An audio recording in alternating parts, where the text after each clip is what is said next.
नमस्कार दोस्तों, आप लोग का स्वागत करता हूं हमारे YouTube चैनल लोक मंगल विद हरि सरस्वती में।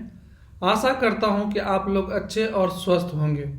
अगर आपने शार्क टैंक इंडिया सीजन 1 के एपिसोड देखे हैं तो आपको एक चेहरा याद होगा जो बेहद सख्त और गंभीर नजर आता था।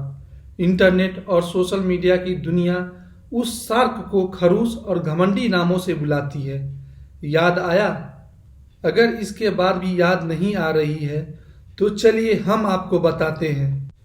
कुछ लोगों को सफलता विरासत में मिलती है तो वहीं कुछ लोग अपने कामों से सफलता की कहानी खुद ही लिखते हैं। असनीर का जन्म 14 जून 1982 को नई दिल्ली राज्य में एक आर्थिक रूप से सक्षम हिंदू पंजाबी परिवार में हुआ था, जो कि काफी पढ़ा लिखा परिवार था।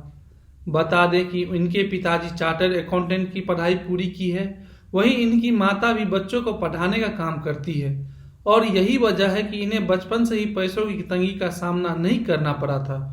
असनीर के दादाजी सन 1945 में भारत और पाकिस्तान के बंटवारे के समय पाकिस्तान से भारत आए थे। असनीर जब बड़े हुए तो इनकी शादी माधुरी जैन नाम की लड़की से हुई और शादी के बाद इन्हें एक बेटा और एक बेटी भी हुई, जिसमें इन्होंने अपने बेटे का नाम एबी ग्रोवर रखा और इन्होंने अपनी बेटी का नाम मन्नत ग्रोवर रखा। असनीर बचपन से ही पढ़ाई में बहुत अच्छे थे। उन्होंने 5वीं क्लास में पहली बार फर्स्ट डिवीजन से पास हुए तो उसी समय खुद से वादा किया कि जीवन में हमेशा फर्स्ट रैंक लाएंगे।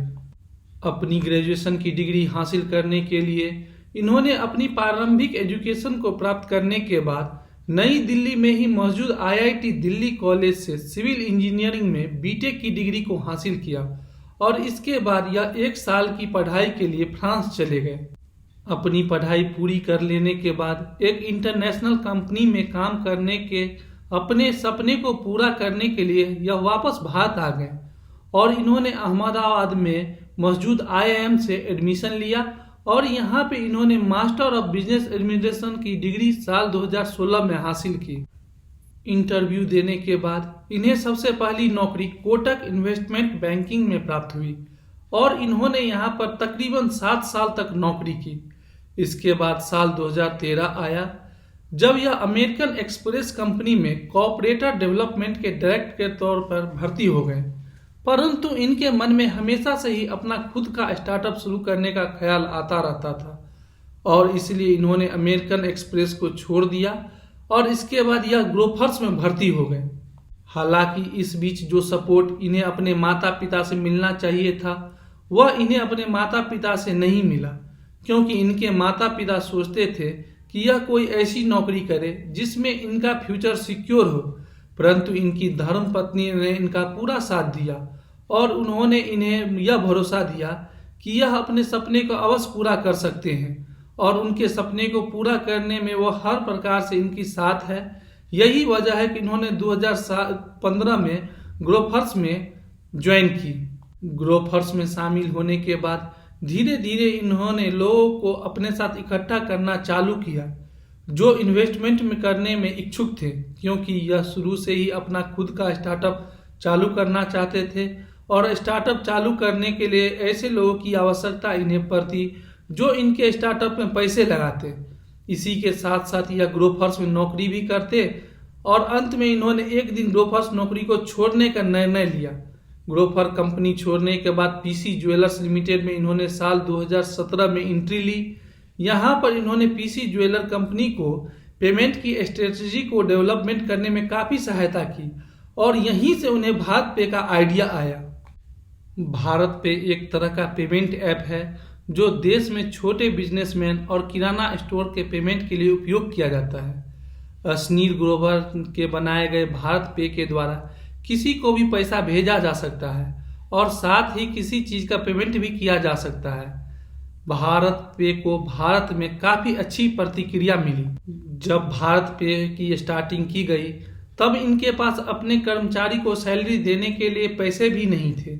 ऐसी अवस्था में इनकी पत्नी भी इनकी कंपनी में शामिल हो गई और इन्होंने बैंकिंग, एचआर तथा आर्थिक मैनेजमेंट से संबंधित कई चीज़ों पर कंट्रोल किया।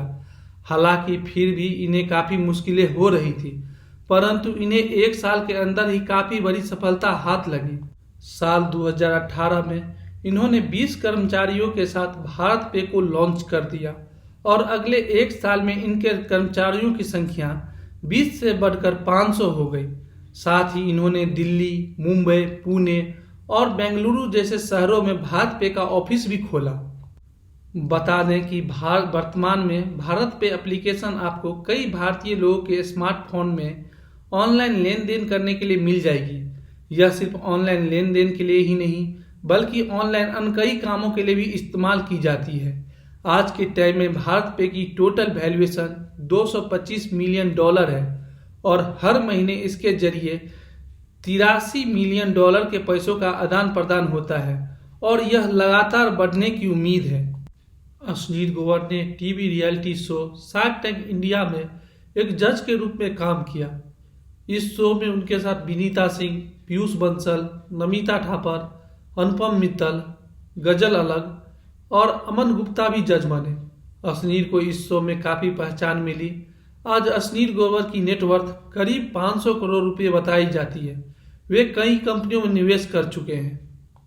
साल 2022 में अश्लील ग्रोवर ने भारत पे के संस्थापक और प्रबंध निदेशक पद से इस्तीफा दे दिया। उनका यह इस्तीफा काफी विवादों से भरा था, लेकिन अश्लील एक बार फिर मार्केट में अपनी छाप छोड़ने के लिए तैयार है। अश्लील ग्रोवर ने हाल ही में अपनी लिखी किताब दोगलापन को लॉन्च किया है। किताब में उनके दिल्ली में बड़े होने से लेकर देश में एक घरेलू नाम बनने तक के सफर के बारे में बताया है। मीडिया रिपोर्ट्स की माने तो वो अपना एक नया स्टार्टअप शुरू कर रहे हैं। उन्होंने अपनी नई कंपनी थर्ड यूनिकॉर्न में लगातार 5 वर्षों तक काम करने वाले को मर्सिडीज कार देने का ऐलान किया है।